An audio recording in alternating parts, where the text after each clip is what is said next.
All right, everyone, get ready to duel with ROUSs, because today we are diving deep into The Princess Bride. Oh, fun. And this isn't just a casual rewatch. Oh, no. No. You specifically asked what makes this more than just your average 80s movie. Oh, yeah. What gives it such staying power? Why do people still quote it constantly decades later? Yeah.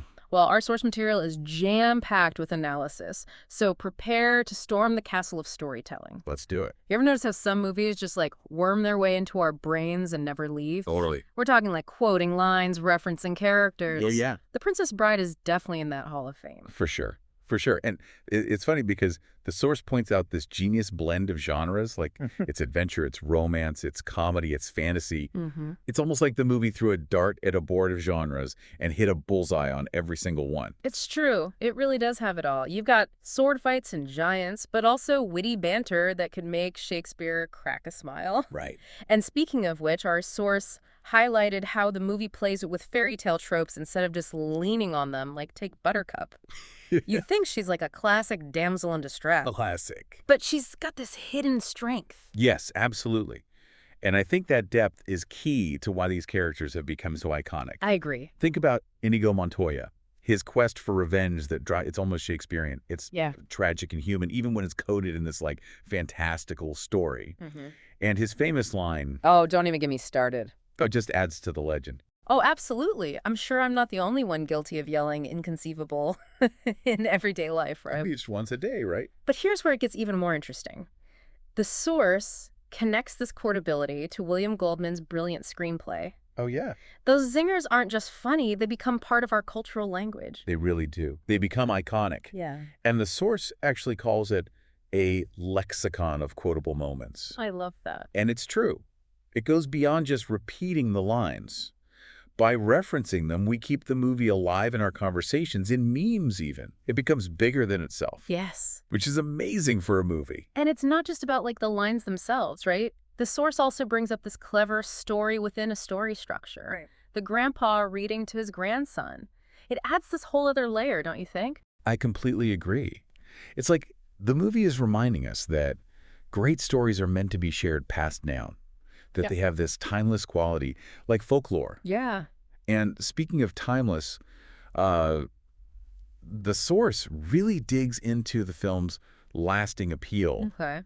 Why it still resonates with audiences decades later. Totally. And they make this point about how it wasn't like this instant blockbuster. It was more like this slow burn. People found it, told their friends, and bam, cult classic status achieved. Right. But what do you think it is about The Princess Bride that makes it stand the test of time?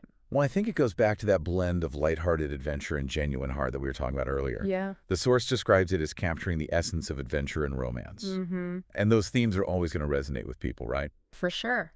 We're rooting for Wesley and Buttercup. We laugh at Vizzini's overconfidence. But it's more than just checking off tropes. Right. There's something about the way The Princess Bride makes you feel that's so special. Absolutely. It's escapism, yes, but it also taps into these universal emotions.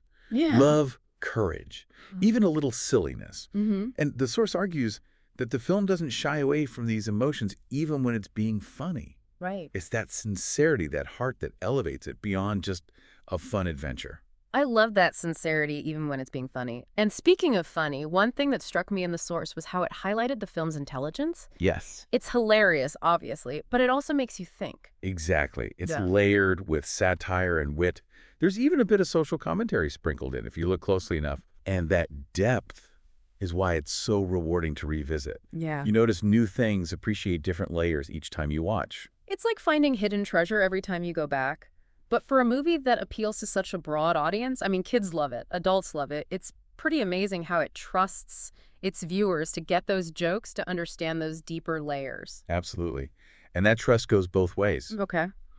The Princess Bride invites you to be an active participant in the storytelling. It's self-aware. It plays with tropes. It even winks at the audience from time to time. Yeah, for sure. And that creates this really special sense of shared experience. Totally. It feels like you're in on the joke, like you're part of something special. It's that shared experience, that sense of community around loving this movie that really makes it more than just a movie. But you know what else the source brought up? It said, The Princess Bride isn't just telling a story, it's celebrating the act of storytelling itself. What do you make of that? Oh, that's interesting. It's such a great observation. Yeah. You've got the grandpa passing down this beloved tale to his grandson, Right, right? right. It highlights how stories connect us across Yeah. generations. But there's also this self-awareness, Mm. a playfulness with the form itself. Yeah. The movie knows it's a story, and it wants us in on the joke. Right. Like when Wesley survives something totally outlandish and the characters themselves even comment on it. Yes, exactly. Pure It's like genius. the movie winks at us, the audience, and says, we know this is cheesy, but come on, aren't you having fun? Totally. And we suspend our disbelief because the film earns it. He gives us both the adventure and the knowing nod. Yeah. And it's all done with such heart and humor, which I think then brings us back to our original question, what makes The Princess Bride endure? It's funny, it's heartwarming, it's full of action, but that celebration of storytelling, that love for the craft, maybe that's the real magic ingredient. Yeah, I think you've hit the nail on the head. It reminds us why we fall in love with stories in the first place. Mm-hmm. We crave those emotional truths, those connections with characters who feel both familiar and extraordinary. And The Princess Bride delivers all of that with such panache. Oh. It's a timeless tale, and I have a feeling we'll be talking about it for decades to come. And quoting it endlessly, let's be Oh, honest. for sure. But that's the sign of a truly great story, isn't it? It really is. It stays with you, it sparks conversations, and it makes you want to share it with others. So, dear listener, we're leaving you with a little food for thought. What's a story you love to share, and why do you think it resonates with others? Think about it, and until next time, happy storytelling.